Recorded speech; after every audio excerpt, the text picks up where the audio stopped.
A full preview of the upcoming NCAA tournament, including some tips you'll want to know before you turn in your bracket in the office pool, next on Michigan Podcast. But there's going to be one team that's going to play solely as a team. No man is more important than the team. No coach is more important than the team. The team, the team, the team. Looks deeper into the front. Waits for it. It's caught. This is no time for that. In the pocket and a sack. Tim Jamison. Brady gets terrific. Throws it and a touchdown. Knight again. Schultz just before Brazil got him. And a leaping interception by Woodson. Harbaugh back to throw over the middle. Caught by Collier at the 5 on his feet. Touchdown, Michigan. On its way. It's good. He's 5'7", 179 pounds, a junior at Michigan. But Jamie Morris hacks a wallop, and he delivers for Bo Schembechler. And here's your first play. Pressure coming. Sack. It is Glenn Steele, number 81, who fought his way through the traffic. Option. And Robinson calls his own number, and he's going to score. Oh, an easy touchdown for Robinson and Michigan.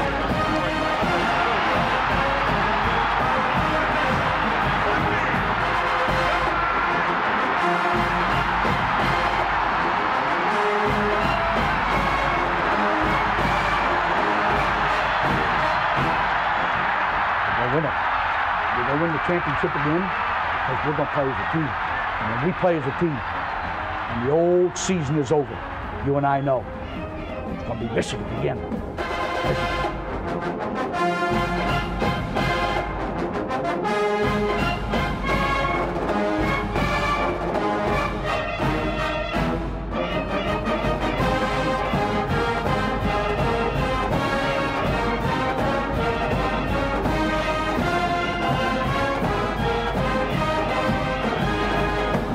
Go Blue, I'm Steve Deace. Welcome to this week's episode of Michigan Podcast. This is March. The madness is officially upon us, and we're going to have a full breakdown of Michigan's draw, why I think it's the most favorable draw we could have asked for. Sparty can have Detroit. I would take our draw over theirs in a heartbeat. We'll break all of that down. Look at Michigan's potential opening weekend opponents, Montana, Houston, San Diego State out there in Wichita, with Michael Spath of WTKA in Ann Arbor. He'll be joining us a little bit later on in this episode. But we begin by taking a broader look at the NCAA tournament. And this episode is for you, the people. This is my attempt to help you win your office pool with some analytics that helped me finish in the top 1% of ESPN.com's bracket challenge last year, which maybe it was a fluke, but maybe it wasn't.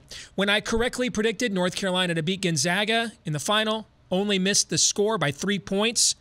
Many of those same analytics I'm now going to use to help all of you watching us here this week on YouTube. By the way, can you maybe click a like on this video? Feel free to share the link, subscribe to our channel if you don't mind. Or if you're listening to us on iTunes, Stitcher, Google Play, same thing. If you could give us a like, a positive review, maybe subscribe on our podcast channels, we would greatly appreciate that. That's one way you can show us your appreciation for what I'm about to share with you. I'm not selfish. I believe in sharing the knowledge the universe has blessed me with.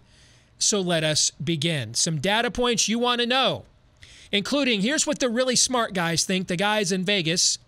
If you look at what they believe the Final Four would be in terms of the top seeded team or the top odds in each region, they think the Final Four will be 2 number 1 seeds, Virginia and Villanova, a number 2 seed in Duke, and that number 3 seed, number 3 in the seed, number 1 in our hearts, the beloved Michigan Wolverines. So that's what the smartest guys in the desert think will be the Final Four in San Antonio in the next few weeks. ESPN's 2017 BPI correctly predicted the national championship, Gonzaga and North Carolina. This year, it is predicting Villanova and Virginia. Will it nail it 2 years in a row? We will find out. No team since Indiana in 1987 has won the NCAA tournament without an eventual first-round NBA draft pick. So, yeah, in the end, it's about the Jimmies and the Joes more so than the X's and the O's. Virginia is the fourth team ever to be unranked in the preseason AP poll and become a number one seed in the NCAA tournament. All three previous teams, including Larry Bird's 1979 Indiana State squad, all three previous ones made it to the Final Four. Something to consider. For the first time ever, no lower-seeded teams were favored in the opening lines released out in Vegas of the first round, which means Vegas agreed with the seeding overall that the selection committee came out with this year. Now let's look at how this typically breaks down traditionally if you want to look at the metrics.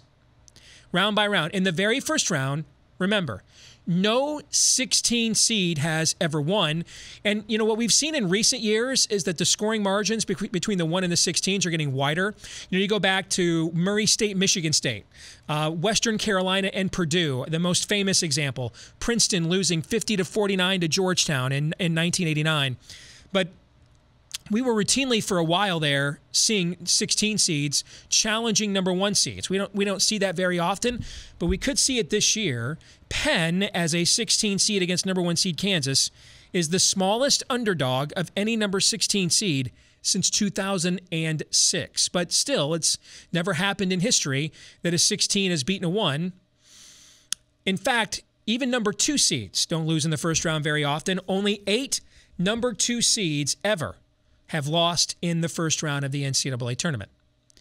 Now, let's look at the round of 32. 88% of number 1 seeds have advanced to the Sweet 16 past the round of 32.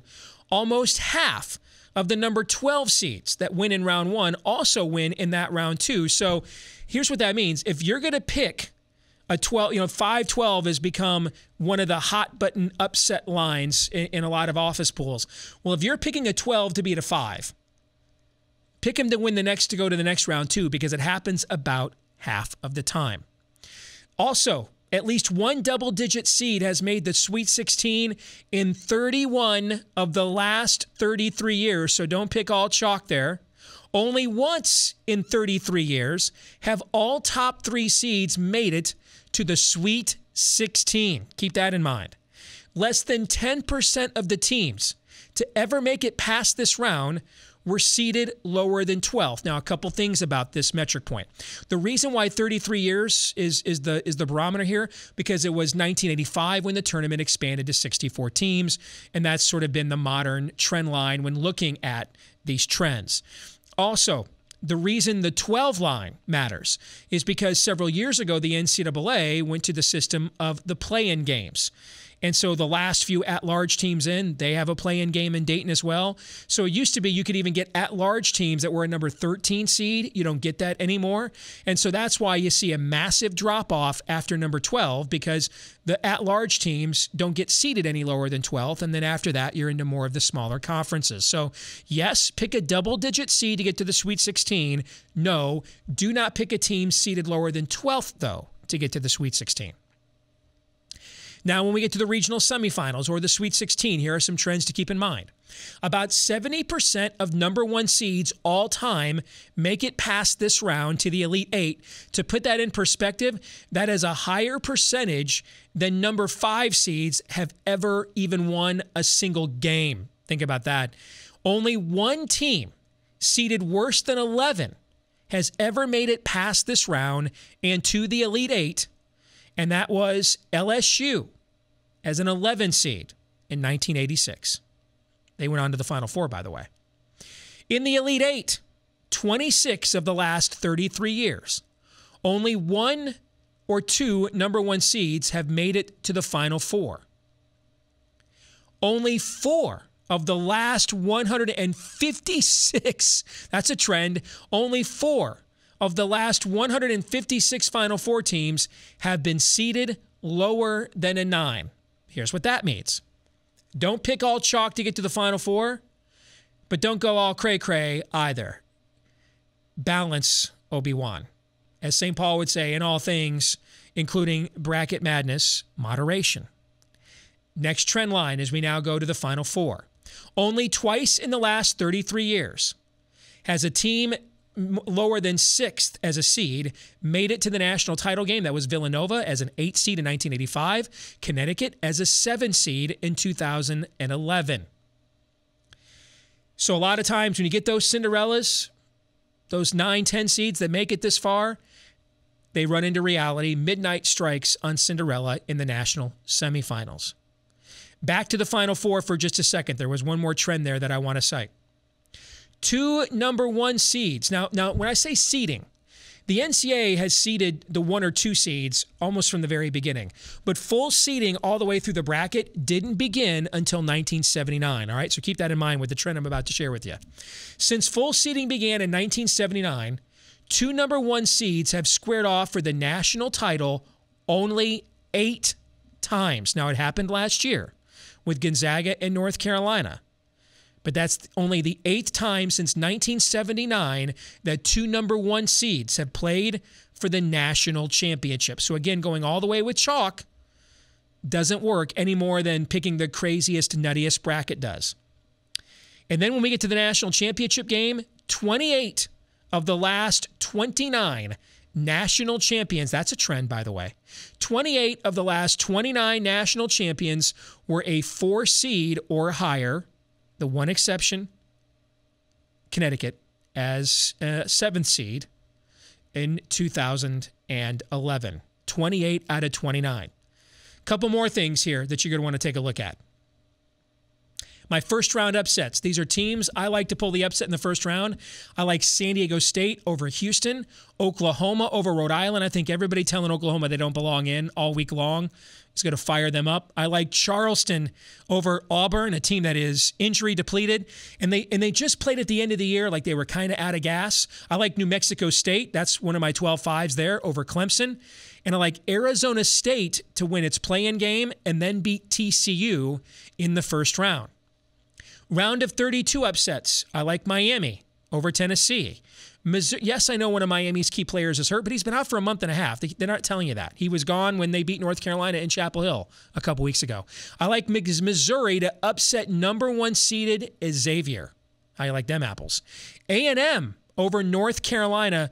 Guys, only 3 times ever have every number 2 seed made it out of the first weekend. All right, so I like A&M with 3 bigs, and one of them a lock as an NBA first-round draft pick to beat North Carolina. I like Florida over Texas Tech. The last 5 times Florida's been in the NCAA tournament, they've at least made it to the Elite 8. Yo. And I like New Mexico State to beat College of Charleston and be that double-digit seed, that number 12 seed. We told you there's always one that gets to the Sweet 16. In the East Regional, these are my Final Four picks. I like Purdue to beat Villanova. I think Isaac Haas, a tough matchup for the Wildcats. In the Midwest Regional, I like Duke over Kansas. In the South, I like Virginia to beat dark horse Miami. And in the West Regional, wouldn't that be something? Remember in 92, Michigan, Ohio State played in Lexington for the regional final and the chance to go to the Final Four? I think they do it again in the West Regional, and the Wolverines get back to the Final Four. My Final Four, I think Virginia's defense is too tough for Michigan, and I think Duke beats Purdue, and then I think Duke will cut down the nets and win the national championship. Everybody keeps saying, yeah, but they don't play any defense. You know, they're 7th in the nation at adjusted defensive efficiency. That's pretty good. And here's one more trend for you. 13 of the last 14 national champions have had blue as one of their team colors. 13 of the last 14. I think that trend continues. Duke and Virginia, by the way, both have blue in their colors, but I've got Duke beating Virginia. I've got a Big Ten ACC Challenge Final Four. Michigan, Purdue out of the Big Ten, Virginia and Duke out of the ACC. And finally, a little reconciliation. Remember last week I unveiled my one and only bracketology that I published 2 weeks before Selection Sunday to show how overrated these guys are before any conference tournament games are played, right? Well, the final tally is in. I got 54 of the 68 teams right in my one and only bracketology I released on February 25th. That's right around 80%. I got 84% last year. However, 13 of the 14 teams I got wrong were automatics from one-bid leagues. I got 35 out of 36 at-large teams correct. The only one I missed was USC, and I did that 2 weeks before the brackets came out. All these brackets, and by the way, this is nothing to brag about, okay? Any of you that can read the RPI, read KenPom, BPI, that can Google future schedules, you could sit here and do every bit as good as I did, if not better, with the same information. These bracketologists, Lenardi and these guys, it's overrated. I mean, of course you're going to get most of these right on Selection Sunday. When your final bracket comes out 5 minutes before the actual bracket, you already know half of the teams because 32 of them are automatics. You pretty much know 95% of the at-large teams. So you're really just trying to figure out who the last 2, 3, or 4 teams in are. So there you go. It's not that hard. Apparently, you know what is hard, though? Putting together a selection show. CBS, what the hell was that? Whatever they put on Turner for that Selection Sunday show, that was the Star Wars holiday special of shows. It was dreck. It was dreadful. It was inhumane. Do we have to just screw everything up in America today? Do we have to look at everything that's fixed and break it? Do we have to? This is one of the few things we've got left as a people. March Madness, we just all love together, regardless of how we vote, whether we vote at all, how much we care, whether we care at all. It's one of the few things that brings America together again. And Turner absolutely defecated on it on Sunday with that abomination of a program. Everyone involved in that should be fired and never permitted to work in television again. Back here on Michigan Podcast, and there's a look at our Patreon page. And if you stop right there for just a second, you'll notice that while we were off last week, I put together a podcast, 4 weeks till Selection Sunday, where Michigan basketball stands. And that kind of was able to tide you over while we took a 1 week hiatus since signing day. And if you're one of the folks that is supporting us on Patreon, you got to take advantage of that. You got to listen to that. And we greatly appreciate your support. I know a lot of you ask us, hey, what can we do to get more content from you guys? Well, keep in mind, we are taking time away from the stuff that actually feeds our families to put this together as a labor of love every single week.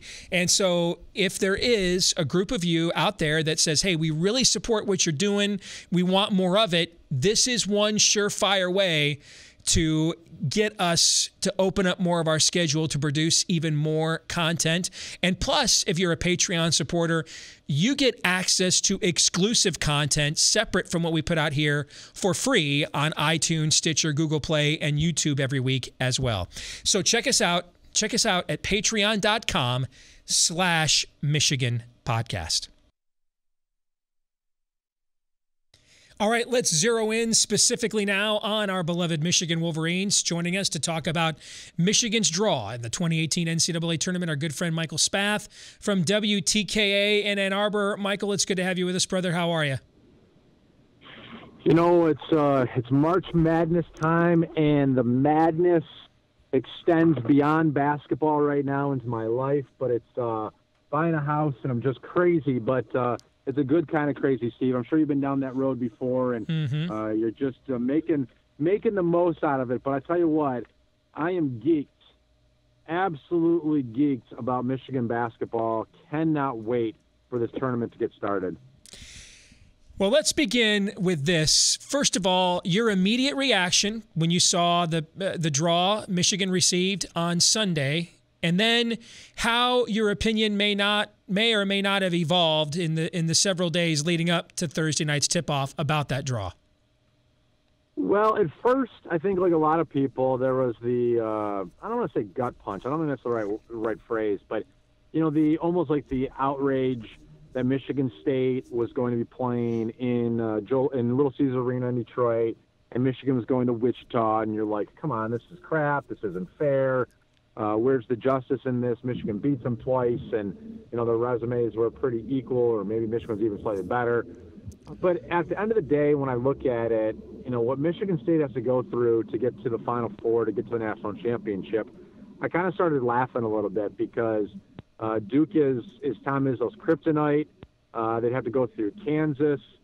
They've got a really tough draw, I have to say. And when you look at Michigan, I know that Houston is a dangerous team and is a potential second-round opponent. North Carolina walloped Michigan earlier in the year. Now, certainly those two teams have changed significantly since then.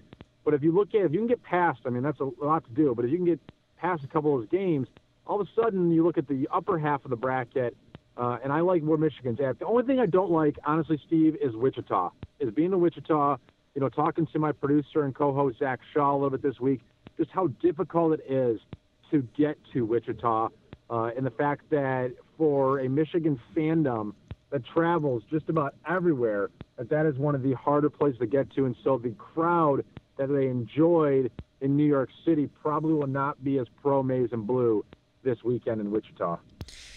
Well, the Wolverines are going to open up against the champions of the Big Sky, Montana, on Thursday night. And for folks that don't know, Montana was on the wrong end of what I thought might have been the greatest dunk I've ever seen in live action. Oh, my God. Did you see that clip? That looked like something out of NBA Jam or Double Dribble when we were kids. I could not believe someone pulled that off in real time of a major Division I college basketball game. But despite that highlight play, Montana won that game and went on to win the Big Sky Conference. What do you know about our opening round opponent, Michael? I was listening to Zach today talk about them, and the thing that stands out to me, both about Montana and about Houston, who most people are pegging as Michigan's second round opponent if they beat Montana, is just that these teams are much more active with their hands, much more active in terms of fouling opponents than, say, Michigan is used to. And what's going to be really interesting about this opening week of college basketball for the Wolverines is that what you could find yourself in a scenario is you could find Michigan on the free throw line a lot more frequently than they have been going to the free throw line in the first 35 minutes of a game. The last 5 minutes, teams have been fouling Michigan and trying to, Purdue did it almost. If Purdue had 2 more minutes in that Big Ten tournament championship, they might have found a way. But teams have been waiting until late. Well, now you've got a team where Michigan could be going to the line, especially if they're aggressive, a lot earlier in the game. And I wonder if that's a good thing or a bad thing for Michigan, because if you have to sacrifice, would I rather have another possession with the ball in their hands for Charles Matthews or for Muhammad Ali Abdul-Rahman? Would I rather have those guys at the free throw line? Well, besides Marr, there's not a lot of guys that I'd like to have at the free throw line, him and Duncan Robinson. I think that's going to be a very interesting dynamic. Is this one of those moments where all of us are pulling our hair out because of the fact that Michigan doesn't shoot free throws very well, and these are two teams that foul a lot and are pretty physical. And this is the game when we're going to find out really the rust factor. There's been a lot of talk about this because of the Big Ten holding its conference tournament a week early in order to, get itself inserted into Madison Square Garden. But if no Big Ten teams make the Final Four, it's going to have nothing to do with this layoff. This opening round game is where the layoff factor, I think, matters, because after this, you turn right around 48 hours later and play again. And so you're warmed up, you're heated, you're ready to go if you win this game. This is where the rust factor for Michigan, for Ohio State, Purdue, Michigan State, I think it's much more of a factor here than it will be from this point going forward. And not only is it rust, Steve, as you know this, but Michigan playing at 9:50 at night or thereabouts on Thursday night, so we're going to have to wait around all day long. That's not a place that John Beilein is comfortable with. It's not a place that his team is comfortable with. They've had to wait already for, 10 days between games, and now on the 11th day, instead of just getting going and playing at noon, they're going to sit with their thoughts. And meanwhile, Montana just recently played, and Montana, this is a more desirable time for them. It's, I think it's, they'd be playing they're 2 hours behind, so they'd be playing at like 7:50 their time. So it makes a lot of sense for Montana. And you're right. I agree with you that after you get past this first game, I mean, the rust is gone. The one positive is that if you look at the Big Ten teams, you've got 2 seeds, you've got a 3 seed, you've got a 5 seed. So in at least the first game, all the Big Ten teams are favored and are favored by a pretty good chunk of change. And so if you can get past those scary 2-15 matchups, 3-14 matchups, then you should be in good standing for Friday or for Saturday and Sunday. And, man, I tell you what, Steve, I'm already envisioning the only time I'm ever allowed to wear green is on St. Patrick's Day, and yet all I would wear on that day would be maize and blue to cheer for the maize and blue. Michael Spath from WTKA, our guest here on Michigan Podcast. When I was sitting around and, when your team's off for 11 days, you're automatically in, you've got some time to ponder some things. And when I was sitting around looking at the bracket, a couple of things I wanted us to avoid. I had a feeling we were going to be a 3 seed. Historically, teams with our resume are never seeded lower than that, so I thought we'd get a 3. I wanted us to avoid Bucknell, who's got a history of pulling off 14-3 upsets, and they have size, multiple bigs, and experience, so the moment would not be too big for them. I wanted us to avoid Bucknell as a 14, and we did, although we're learning today one of Bucknell's best big men is actually suspended now for that opening round game against Michigan State. But that was on my wish list. The next thing on my wish list was to not be in a bracket with Duke or Virginia, particularly if Virginia had 3 or 4 days, if we were the first team they played, where they could really figure out how to apply their pack line defense to Beeline's offense. I think it's a much more difficult adjustment on one day in the second game. But if we were going to have to face them in a regional semifinal, or have them in the way of a Final Four. I didn't like that matchup, nor Duke. And the reason why with Duke, very few teams in college basketball these days have one skilled big man. They have 2, and they can put them on the floor at the same time. And here's why that matters. When you watch Michigan State, Jaren Jackson is talented, but he's not skilled. He's got two methods of scoring: 3-point shots and putbacks. He is not a guy you give the ball to, and he doesn't Ethan Happ you in the lane. With Duke, you've got Wendell Carter, you've got Marvin Bagley, and so that mitigates the Mo Wagner factor because you can't bring both of those 20 feet from the basket. One of those guys gets to stay under the rim and defend the rim against our penetrators. We didn't get lined up with them. So I loved our draw. North Carolina is not what North Carolina has been. Now, let me rephrase that. I'm not saying they're not good. But this isn't a North Carolina team that rolls 3-4 guys that are 6'9" or bigger. They're much more of a perimeter-oriented team. Even Cam Johnson, who is 6'7", 6'8", he's really a jump shooter.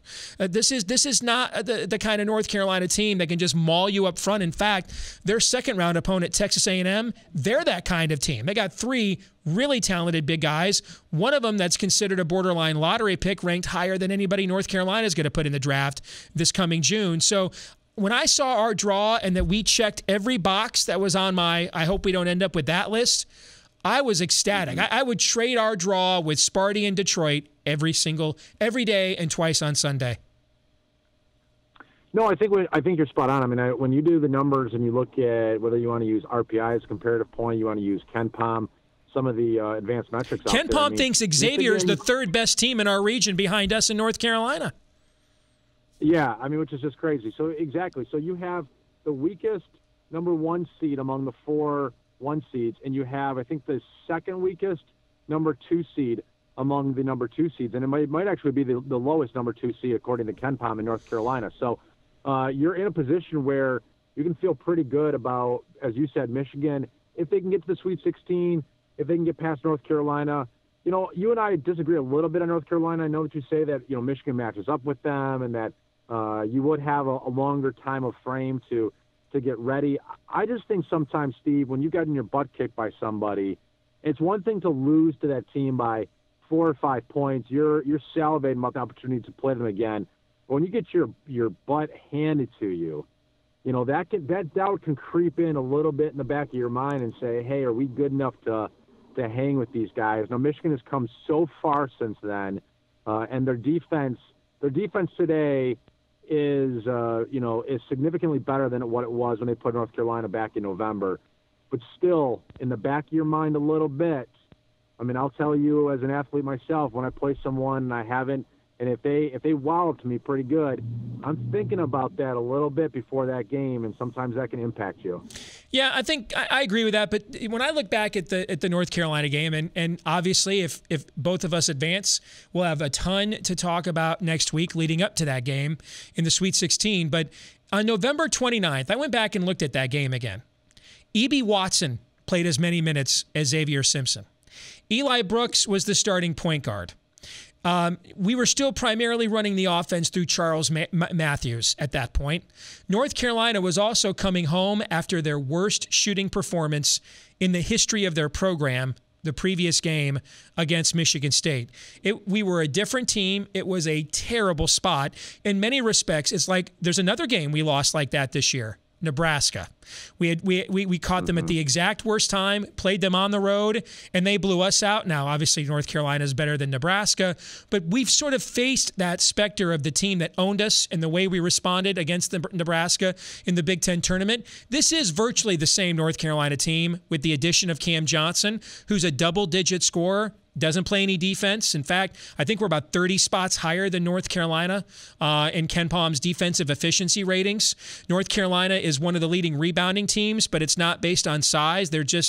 It's something Roy Williams emphasizes as a coach and is really good at it. Now, we're one of the best. We're probably the best defensive rebounding team that Beeline has had. I think Joel Berry is a tremendous point guard. He's taken his team to a national championship game 2 years in a row. I think we have more perimeter quickness defensively in Xavier Simpson than we've had maybe since Gary Grant, and that's going back 30 years at Michigan. And Xavier Simpson was a non-factor when we played that team back in November. So, man, I hope North Carolina, if we play them in the Sweet 16, I hope they watch a lot of that game. I hope that they think everything you're just thinking, because we're a dramatically different team than we were on November the 29th.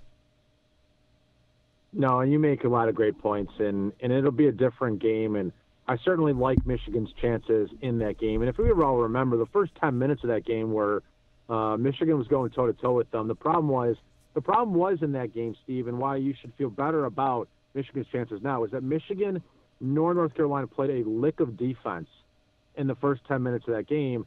And then Michigan started missing some shots, but still weren't playing any defense, and North Carolina was making theirs. And the next thing you knew was a 20, 30-point game. So Michigan doesn't play defense like they did then. This is arguably the best defensive team in John Beilein's career with the Wolverines, and that's gonna keep them in every game. And in fact, when people say to me they're a little bit scared about Montana, they're a little bit scared about Houston, and Michigan benefited from luck when they played Michigan State and Purdue if they missed open shots. I get all that, but this team plays defense. This team plays with a tenacity. They're aggressive on the boards.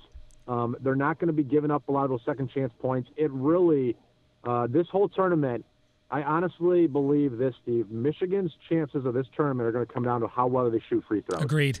Because I think you're going to get into these games in the first two rounds where you're getting fouled a little bit more often. You're playing North Carolina. It's a tight game. Why would North Carolina in a tight game at the end not just foul Xavier Simpson, not just foul Charles Matthews, not just foul Mo Wagner? And if that's the way that they've got to win, I mean, here's the thing. During the regular season, you might not foul those guys because it's the regular season. At tournament time, and all you're trying to do is survive and advance, it doesn't make a difference. You don't give a damn if it's pretty. All you need to do is win by 1 point. Yep. They're going to employ that strategy. And if Michigan can't shoot free throws at the clip that it's at now, since February, which is 69%, they're going to be bounced in the second round. They're going to be bounced in the Sweet 16. They're not going all the way if they don't shoot free throws well. Agree with that completely. One angle I think that's being undervalued, San Diego State is a proud program. Our former coach, Steve Fisher, went out there after NCAA banishment and really built a program that in many years was in the top 25 nationally, was an NCAA tournament regular. I would say whatever that, next notch below a Gonzaga from a prominent mid-major program, that's what he built San Diego State into. He retired last year. His top assistant, who was one of his top assistants for many years at Michigan, Brian Dutcher, is now the head coach there, and we could face them in the second round. Wouldn't that be a little serendipity there? That's something I've not seen enough people talking about, Michael. No, and you're right. And I mean, that's the thing that's beautiful about the tournament, which is also what scares the hell out of you about the tournament. Is here we are talking about Michigan playing Houston and then Michigan playing North Carolina. And I mean, you know this so well, Steve, as I do. We're saying right now we're expecting the top team in the first game, the top team in the second game, the top team in the third game to all end up meeting together. How often does that happen? It's really kind of scary to think about the fact that it doesn't happen very often. And so San Diego State could be a great surprise. Yep. Could be that team that just throws everything into, and before we sit there and go like, well, if they end up playing San Diego State, that's a good opportunity for Michigan. Well, guess what? San Diego State got there by beating a really good team. So I love this time of the year, as we all do, but I know you listen to the show, Steve, and you hear us talk about this a little bit on Monday's show about having expectations. I think you can expect to get to the Sweet 16 because you're the favored team in both games you play. But anything after that is such a crapshoot because of how crazy March Madness is. And it's why we love it when it's every other team but you, and why we hate it when it's your team. Case in point of what you just said, I think it's only 3 times since the tournament went to 64 teams in 85, so the last 33 years. I think it's only 3 times all top 3 seeds made it to the Sweet 16. And we know it didn't happen last year because Michigan beat Louisville in the second round when they were a number 2 seed, or sorry, a number 3 seed. All right, so Michael, final question is really more of an observation, your reaction to it. 7 schools in the country can now say that in football they've gone to a bowl game the last 2 years in a row, and in basketball they've gone to the men's basketball tournament 2 years in a row. Only one of those 7 schools is from the Big Ten, and that lone Big Ten school on that list is Michigan. Your thoughts? No, that's awesome. I mean, it really is. And I know it's a little disappointing because football has been to back-to-back and they've lost back-to-back. But the fact of the matter is that we really are, I truly believe this, on the precipice of one of the greatest eras of Michigan basketball, football, and I'm going to throw in there because of the job he's done in his first year with the Michigan hockey team, of hockey. I mean, you go back to probably like 96, 97, 98, when you had football winning the national title, hockey won national titles in 96 and 98, and basketball wasn't great, but it wasn't terrible. I mean, you've never had all 3 teams be truly, truly special all at the same time. And Steve, I mean, your stat is so crazy.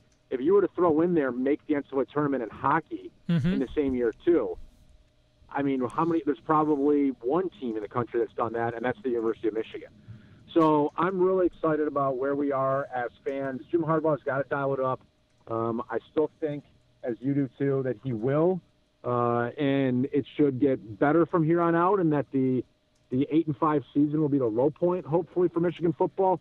But God, what a great time to be a Michigan fan, especially on the basketball side with what they're doing, and John Beilein sticking around for foreseeable future.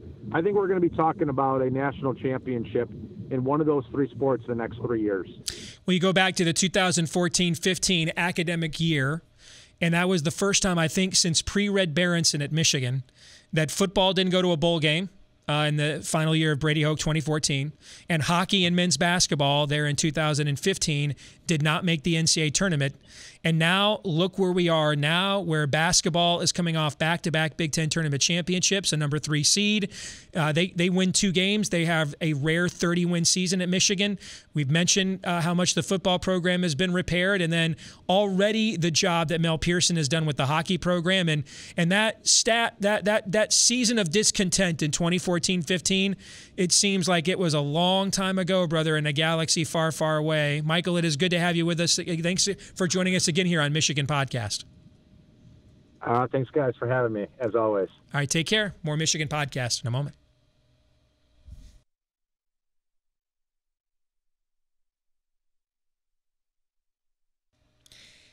We asked you on Twitter this week, how far will Michigan go in the NCAA tournament?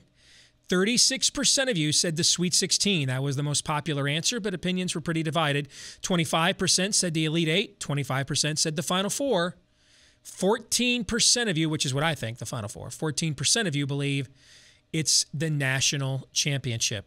And I think we're all rooting for you 14% to be correct. That brings us to our question of the week here on Michigan Podcast. And it comes from Dane Don, love that name, who asks, why is Purdue a number 2 and Michigan a number 3? Well, Dane, because the NCAA Tournament Selection Committee said so. Oh, I know you're probably expecting more of an answer than that. You know, it was actually a Sparty Twitter account that sent this data point out.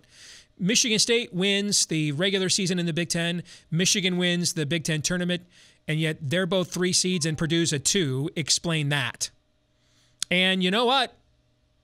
I really can't, but I'd also rather have our draw than Purdue's. I'm much more interested in the draw than I am in the seed.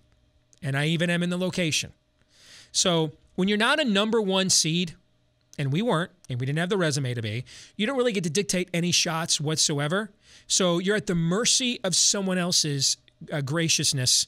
And I think we got more than the benefit of the doubt. When you look at our total draw, what I like about Houston is their big scorer is a guy in the backcourt. I think we have really good quickness in our perimeter defense and Xavier Simpson. When I look at San Diego State, that's a team that would not have been in the tournament if they didn't play their way in. So I think we're clearly superior to them. When I look at North Carolina, I don't think the game we lost to them on November the 29th has any bearing at all. First of all, they didn't have Cam Johnson. Secondly, we're not even close to the same team. I mean, E.B. Watson played as many minutes as Xavier Simpson did in that game, guys. Okay? I mean, we were still playing Eli Brooks at point guard. We were still running the offense through Charles Matthews. Duncan Robinson wasn't the complete player. We may lose to North Carolina if we face them, but I don't think North Carolina will make the Sweet 16. But we may lose to them if we face them, but it won't have anything to do with what we saw on November the 29th. And I'd much rather be opposite Carolina than Duke. What scares me about Duke is they can put multiple skilled big men on the floor, which negates the Mo Wagner advantage, because Wagner can only take one big man at a time away from the basket. If you've got a second one, that really cuts down on our ability to attack the rim with dribble penetration, which is our biggest offensive asset. All right, so I'm ecstatic we're not in Carolina or in Duke's bracket. Carolina doesn't have multiple skilled big men. They're actually a perimeter-oriented team this year. They don't have the kind of size they've had in the past, and Gonzaga hasn't played in the kind of conference that we played in. So again, these are all really good teams. We could lose to even San Diego State. All the teams I mentioned, everybody's good now. Okay, everybody's good. But the best you can ask for is a favorable draw that if you do what you're supposed to do, you can take advantage of. And I think we have that. And now we just wait and see whether or not we can take advantage of it.